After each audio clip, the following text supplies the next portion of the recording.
you hired the greatest writers of the world, you could not script them. I know. Everything was going on. In fact, that's sort of a condensation at the beginning of the picture because it builds very nicely to him saying she should talk natural. What the hell is she doing? Trying to be an actress? At one point he says, you know, it's known that men do better cooks. She goes, well, why don't you do the cooking?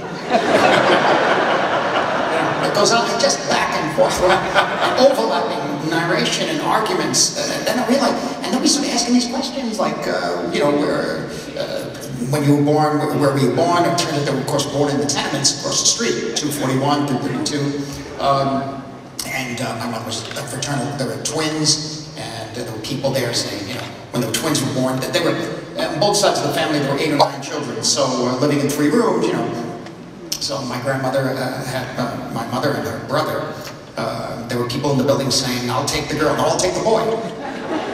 Because how can you feed them all? And she goes, no, I'm keeping both. So, but it was a very, very, very different world for my children, let's say. Maybe not now, maybe not.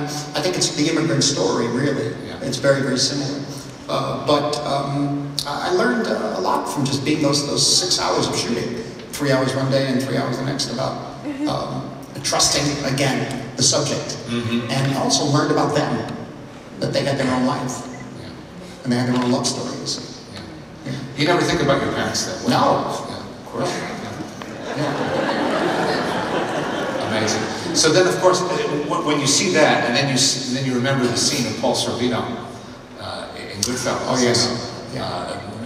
With his recipe and the exact same way he slices. My father's in that too. Yeah, we put him in. He stirred the sauce.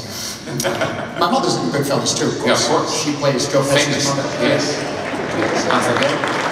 You see, the thing about that, though, is interesting because she did, when we did Mean Streets, you know, I was making this film and she helped us when we were in New York. And it was frantic and crazy. We were shooting with student filmmakers, student crew. And Bob De Niro and Harvey, they're my son's friends. So what you see is the attitude in Goodfellas, basically she's not making, they're not actors, they're my son's friends.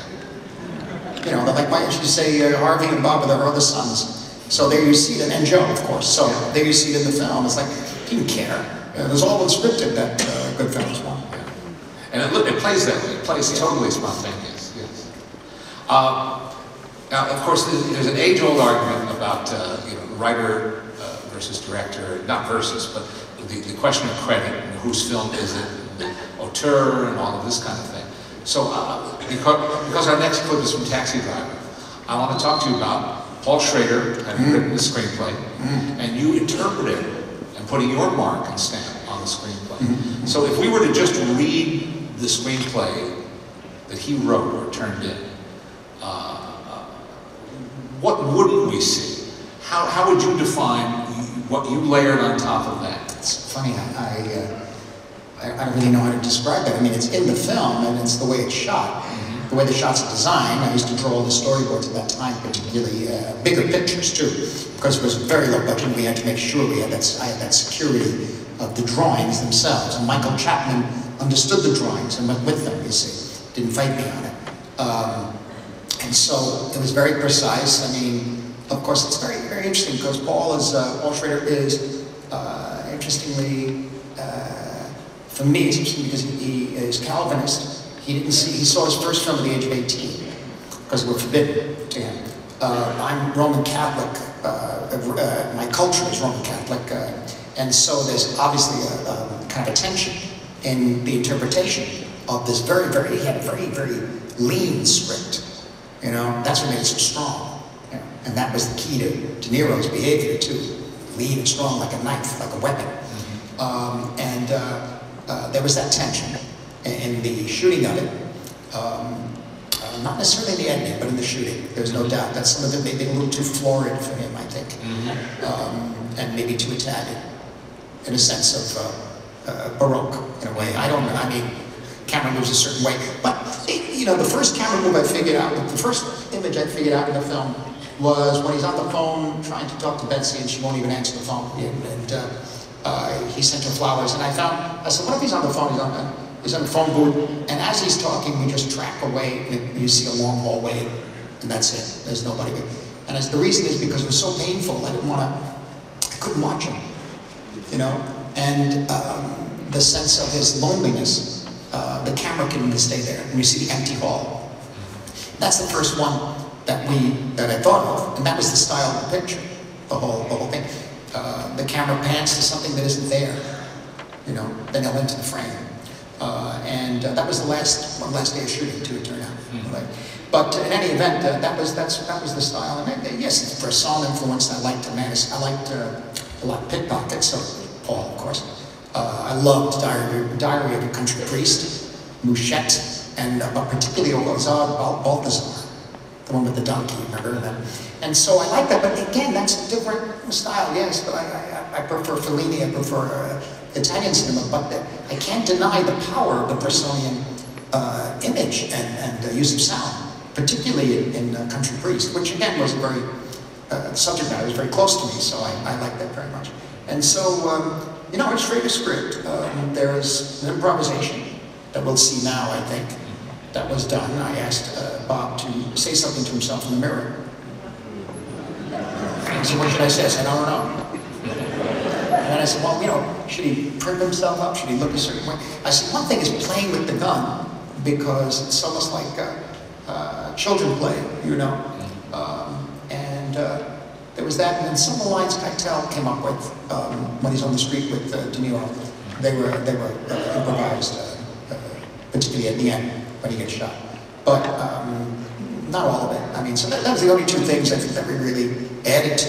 A few other things, maybe here and there, but it was shot very, 45 days in New York. In the summer of '75, which was a rough year for New York, apparently. For me, it just seemed normal. Everybody kept saying, New York was a disaster. It was normal. The summer was so hot, you could feel, you could eat the air, it was in your mouth, you could sense the violence too in the air. It was a crazy time. Was that the year they called the Summer of Sand? Was that 75? Not 77, that got worse. That was even worse, yeah. But with Paul, though, he came on the set once, we had a picture taken, that was it. You know, Bob called him to find out what he could say in front of the mirror. You know, I forget what that conversation was, but then Bob came up with it. While it was, again, it was one of those last 2 days shooting and they were banging on the door, hurry up kind of thing. I decided too that because Travis doesn't listen to music, we had to have a score. And I said, the only man who could do the score is Bernard Herrmann.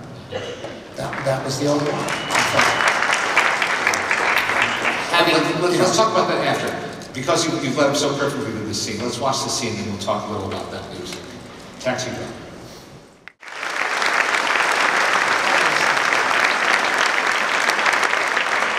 The soundtrack here outside, I mean, we were in a condemned building on 89th Street in Columbus Avenue. We built that little studio, not a studio, but we built the apartment in there. Even the cutaway of the ceiling. It took 3 months to build that, cut through the ceiling for the last shot, next to the last shot, I should say, towards the end. And what you hear outside, you hear these drums and something. There's guys across the street playing bongos and conga drums. And planes going over, and the sound man was going crazy. He said, leave it. What can we do? That's the sound of the street. That's where he lives. And so that's an actual apartment. I mean, conventional wisdom would be, oh, cut. Oh yeah, no, let it go. Yeah. Just let it go. I mean, the pan from the mirror to him was planned. Those other shots were all planned. The improv was not. We were working on it there. We just kept repeating and going over and over again. And did you know when you were shooting it that you would edit it quite that way, or was that a discovery in the editing room? No, that was a discovery in the editing room, because what happened there is one of the few scenes, I think, that at the time, Marshall Lucas was the editor of the film, and we had to cut the film quickly. And Tom Rolfe, who was an excellent editor, of course, many great films cut. He was working on it too. He came in to some additional cutting. He was very much, he had his own way, and he cut a few scenes, and I said, no, do this, do that, I changed a few things. And then I had all this footage in front of the mirror, and I said, could you cull it down? I like this, I like this, I like this, I like this. Cull it down for me.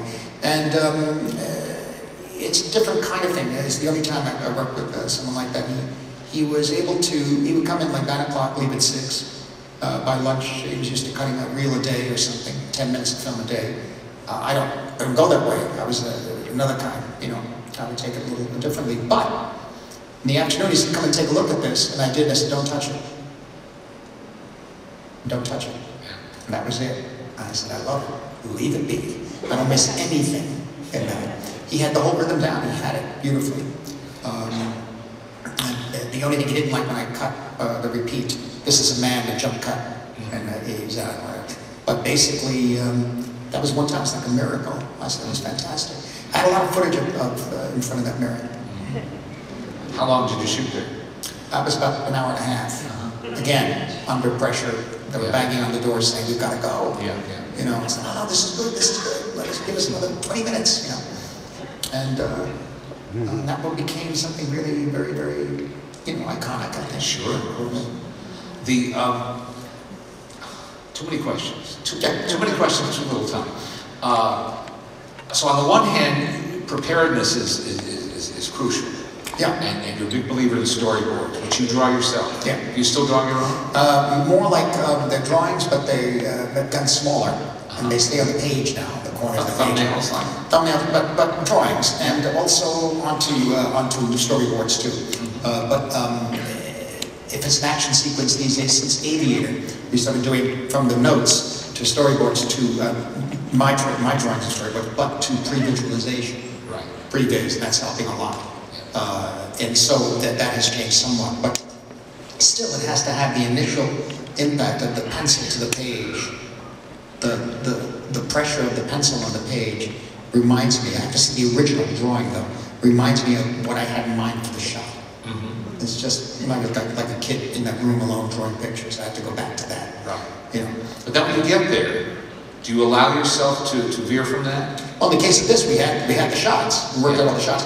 But the one in front of the mirror where he does he talking to me, that basically Michael framed him on the right, a frame, and we let it go. So I said, we can open up then, you see. We can open up the script. Like even in Goodfellas, if you think I'm funny, that was something that Pesci, that actually happened to him, and he said, I want to do it in the film. He acted it out for me.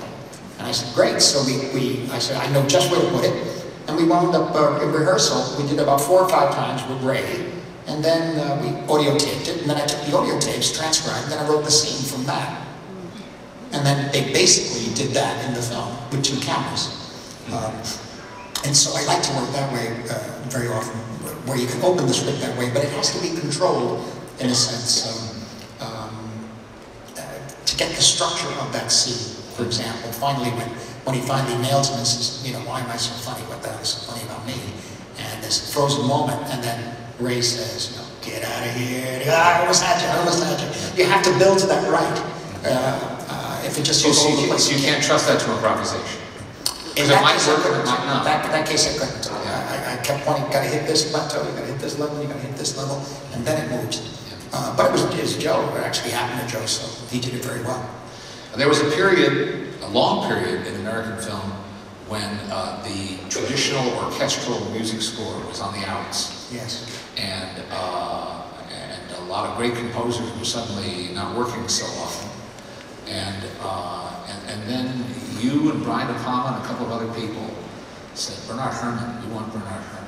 And he had this incredible late career revival, which was incredible because he still had it. He still had all those abilities. And he did this incredible score for Taxi Driver.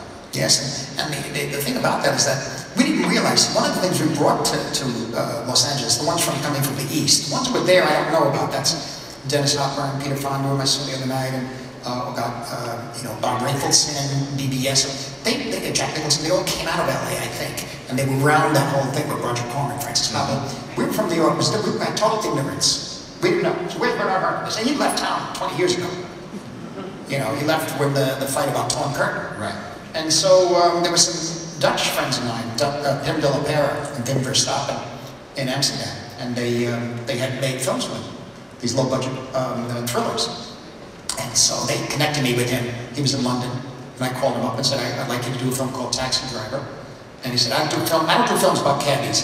So this is different. I don't care, they're goddamn kids now. You know, let's go meet him in London, just let me meet with you, I'll send you the script. So we sent the script, and we met in London, he liked the script. We decided to go ahead. Michael and Julia Phillips produced it, they said, go ahead with it. You know, And that same time he did Obsession with De Palma, Right. with the Carl group. Remember, it was a Carl piece with Cliff Robertson and Xavier Bugeaud, and he really was coming back. He had it, and it was a wonderful score. And that year, unfortunately, he was nominated. Fortunately and unfortunately, he was nominated for both pictures, and he canceled himself out. Yeah. And then I guess we have to complete the story. He conducted your score, which was as modern a score as any 21-year-old gifted composer could have given you. I know. He went home and he went out to dinner with Larry Cohen. He was working on Larry's new film, and then went back to the hotel, and he died that night. The night he finished recording Taxi. The last thing. Yeah. Amazing. Just amazing. What a gift to you. He gave you this wonderful gift. God, and he was tough. He was not. He was notoriously tough. Notoriously tough. Spielberg always tells a story.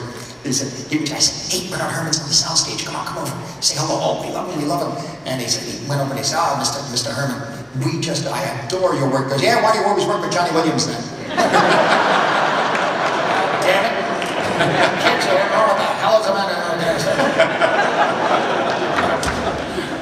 Well, on the subject of music, we're gonna move now to your first, not counting Woodstock. Oh, Woodstock, yeah, was one of the editors. Yes, this is really my first. Your first solo flight. Yeah.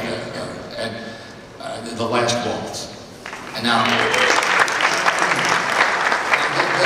the very idea of a concert film was still fairly unusual. I mean, it was not. Now we know them as a genre. Yeah. But it was not true then. No. In fact, what happened was that quickly, Jonathan Taplin, who produced Main Streets, when I was finishing New York, which was an arduous shoot, to say the least. It was about 100 days or so. And he came by and he said, I showed Robbie Robertson Main Streets, he likes it. We love the band. We all love the band. But they were formidable, At Woodstock, they wouldn't allow us to shoot them. We had to get off the stage. We shot them anyway, but we couldn't get near them. In any event, that's another story. But the thing about it was that he said, they're going to do a final concert, and they're going to have everybody there from, Neil Young and Joni Mitchell to, Muddy Waters, and of course Bob Dylan. And, it sort of tempted me, and I said, yeah, okay, well, let's meet.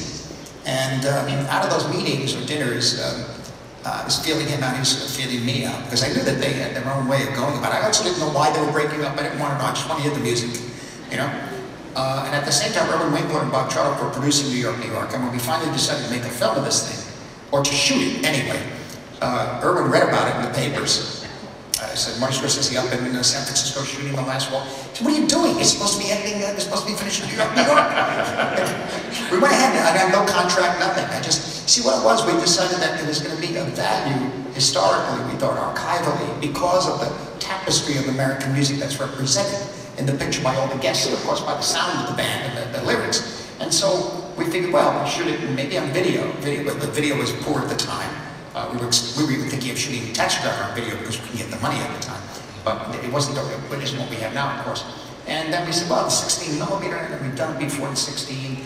Somehow one thing got to another, I forget, one night, and we said, what if we just, as an experiment, if you can get the money, get 6 35 millimeter cameras for the first time shooting 35. A concert like that, 7 hours. And see what it looks like. And if worst comes to worst, so spend the money on the footage. We can get the best cinematographers in Los Angeles and America to shoot it for the one day. And you have it as an archive, Library of Congress. It'll always be there, And so that's what we did. And it was all supervised by Michael Chapman. And we had Laszlo Kovacs, Vilma Sigmund, and Bobby Byrne, and David Myers even did a few. And Freddie Shaw. And so basically, the 2 days after the festival, the concert, 2 or 3 days in LA, we had a cam at that time, 3 screens on the cam. And we put 3 reels of brushes in sync. And suddenly those images came up, and it was stunning. We decided it was a movie. Somehow it's a movie. And it took about 2 years to really complete it. I was finishing up New York, and Robbie later on came up with the idea of doing some interviews for it, which was interesting because the band had broken up. and they had to be in the same room together, and you could feel the uneasiness a bit. And that was shot in 35 also. And then also shooting 3 numbers in a studio because we didn't get them that well that night. The cameras just, you know, the sync motors on the cameras were dying, and you know, people were running out of film, and I had designed the whole thing. And about 3 or 4 nights of frantic, manic work. And there's a script, you know, what camera move where and that. But ultimately the script was on stage. But basically what that script was, I can go back to, if a film got out of film, I can go back and say, okay, camera number 3, try to cover his position. And then they couldn't do that. I said, okay, camera number 1, when you come back online on film, you should be on the pan, you should be on Richard Manuel. You know, that sort of thing. But then ultimately, they took on themselves, their own style and what they were doing. And what you'll see with Muddy Waters is really something that Laszlo Kovacs did. He just kept shooting it. I guess the reason I chose the Muddy Waters clip is because that's the roots, that's the original. Yeah. That's the piece of The Last Waltz.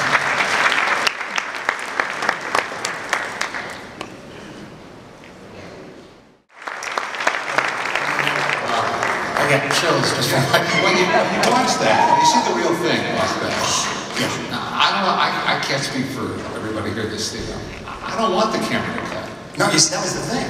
That's the restraint of the frame. And it really is a tribute to Laszlo Kovacs, what he did. What had happened, that we were told not to shoot the scene or something, and people were, he didn't hear, thankfully didn't hear, and he kept shooting. And everything you see, balancing the 2 in the frame with the guitarist on the right, every now and then Paul Butterfield coming in with the harmonica, balancing Robbie on the left with his guitar. But the power of the restraint of the image, of the frame line itself, slowly moving in, and this pounding music, and this man, this extraordinary shaman, in a way.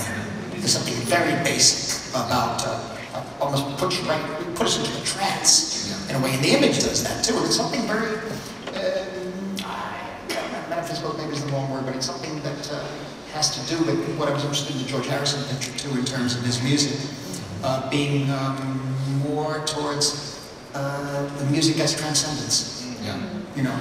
But you used this term before, talking about trusting your actors when we're talking about Main Streets.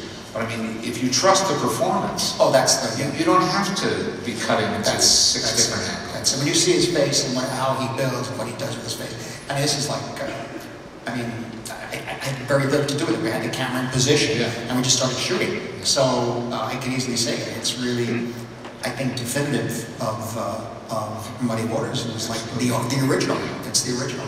And to see it at 35mm is quite simple. Oh yes, the resolution, the clarity. And again, that had never really been done, had it? No. That had never been done. No. Well, and it was, you know, really debated. And it was the poetry of the cinematographer who knew, he was also operating, who knew when to slowly, instead of zooming in and out and trying to get a different angle, slowly with that build, boom, the camera slow like Richard Strong, and then pulling back. I mean, it was like dancing with him. Yeah. This thing. Yeah. And that was something I love to see. And you're right, that's the example why I chose it. Mm-hmm. Well, we're going to look at another film that has choreography of a different sort now, Raging Bull. And I'm using the term choreography, and is that literally the right term? Yes, definitely. And these boxing scenes were all drawn out and storyboarded, if not storyboarded, designed from overhead. At that time, the videotape you could actually was like reel to reel. And I just looked at the image and I said, my God, it's just the 2 of them in the ring. It's everything I always worried about shooting in a boxing film. So I had no idea what's happening. And I just broke it down like, I broke it down to what I did in The Last Waltz in the scenes where they seem to wait and Evangeline in the studio, where I took the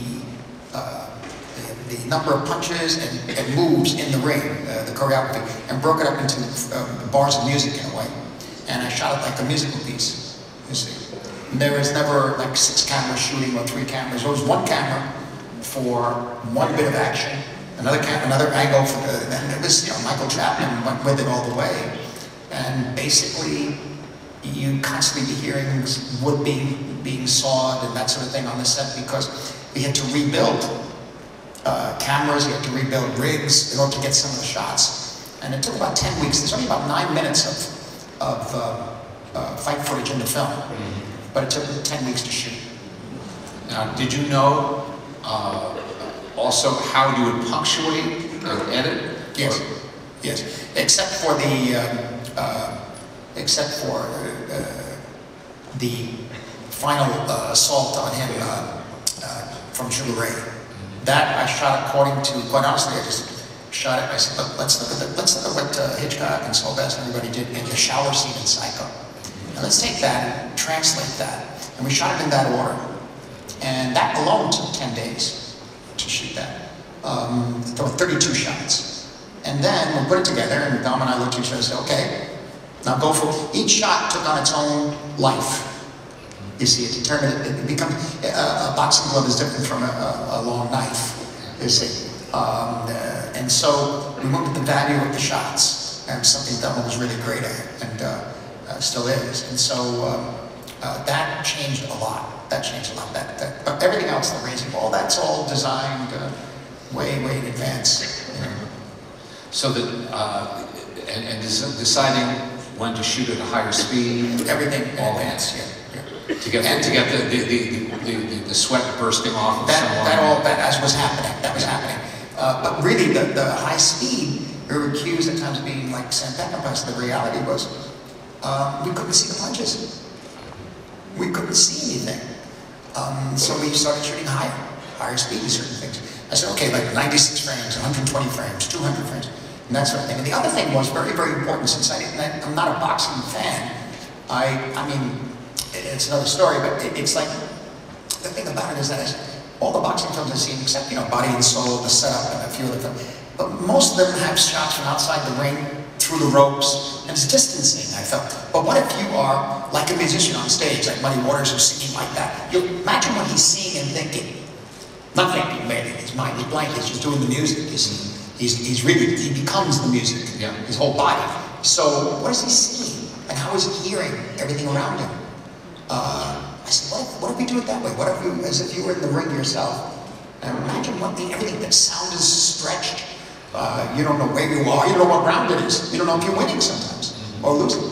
I saw that when the second Spinks fight with Muhammad Ali, where they had, the first time they had microphones in the corners. And I think the 7th round or something, they're sitting in the corner, and he's saying, what round is it? And I said, I think 2nd round is it. Am I winning? Am I winning? He didn't know what the hell it was. You know, they don't know. There's no way. You just go in, and I don't know how they do it, but it's an extraordinary thing. And so that was the idea, to do it, choreography that we would stay inside the ring. We only go outside the ring when he throws the fight, the Fox fight. And also for the Dortweel fight, where he was pretending to be, they call it playing possum. And the moment that he opens up and starts beating up Dortweel, we went right through the ropes and went in the ring, you know. But yeah, it was designed. Why black and white? For a number of reasons.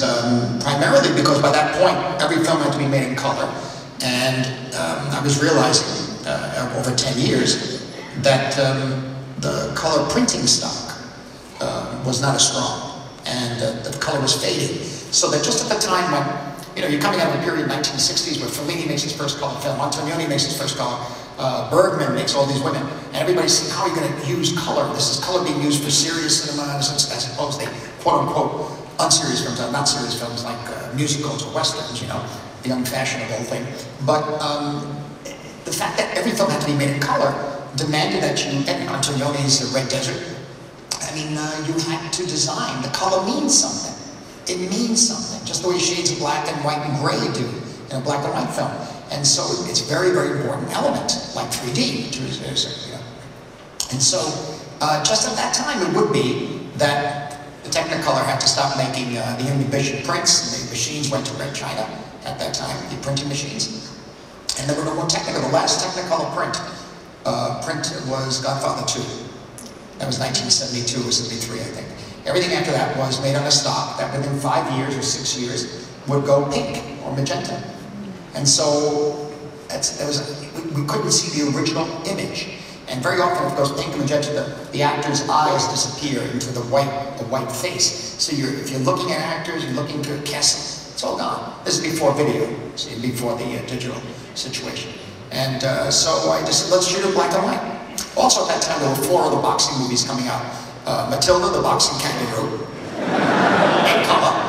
The main event, Barbra Streisand, Rocky 2 or 3. I said, so they're all in color, let's go black and white. And the studio didn't want that, but Irwin Winkler pointed out to them that at UA, they were good guys there at the time. He said, look, the reality is, in the 1970s, every film that was made in black and white was a hit. He said, Paper Moon, The Last Picture Show, Lenny, Manhattan. They said, okay. That's when they changed their minds. And also the fact that it was really, why design it in color when it's going to fade anyway? And we had no idea where it was going, where the technology was going. But we understood that these prints were the ones that we, and you know very well, the ones that we lived on in repertory cinemas at the time, or museums. The ones that we got our sustenance from would be gone. And why make a new one? They felt, because we was going to see the film anyway, they're old films.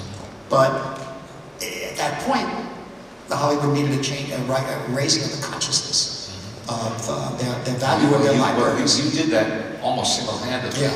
And everyone's grateful to you for that. But I didn't realize, I knew about that, but I didn't realize that this was sort of an act of defiance against that. Oh yeah, to make black why do it? It's just like ridiculous. It said, okay, well that one color sequence, the whole movies. And because actually, LaMotta's whole movies were in 16mm Ektachrome, and they lasted. Yeah. The Ektachrome lasted, as you remember, only recently last year we stopped, or Kodachrome. Yeah, that's going to. Okay. Is it true that Thelma Schoonmaker had to hand splice those color scenes into the black and white prints? Yeah, exactly. And that was one movie that opened up in 2 or 3 theaters in New York for some reason. They opened at the Sutton Theater on 57th Street. We had one print there, one print in Toronto, one print in LA. They had another print on, they decided to open on 48th Street or something in a Times Square theater. And so she went to check out the sound, because it took us a long time for mixing. And first of all, one guy, the sound was very low. She went in the booth and said, what is this? Why is the sound so low? We're playing it so low. And he goes, I don't like this film the way it portrays Italians. It's not all Italians, it's fighters, these guys, all right, anyway. And then another one was really great. She went in the booth and she saw this footage on the ground. The guy said, oh, you're lucky, boy. Somebody spliced some color in the picture. She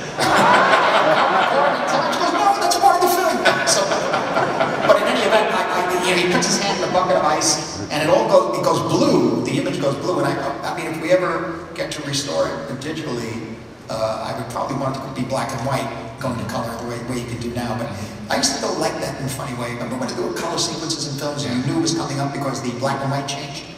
You know, I kind of like that. But this was a little too much for me, I thought.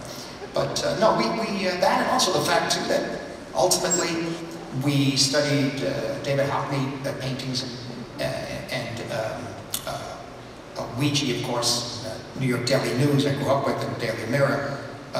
The tabloid photography for Taxi Driver, of course, but really for Raging Bull. And by that point, black and white did help us. You know. Well, it still looks great. I saw the new Blu-ray release, and it looks fantastic. It looks as good as the day it was made. Yeah, it's fantastic, and it also plays as well. So let's watch. We're going to watch 2 scenes now from Raging Bull.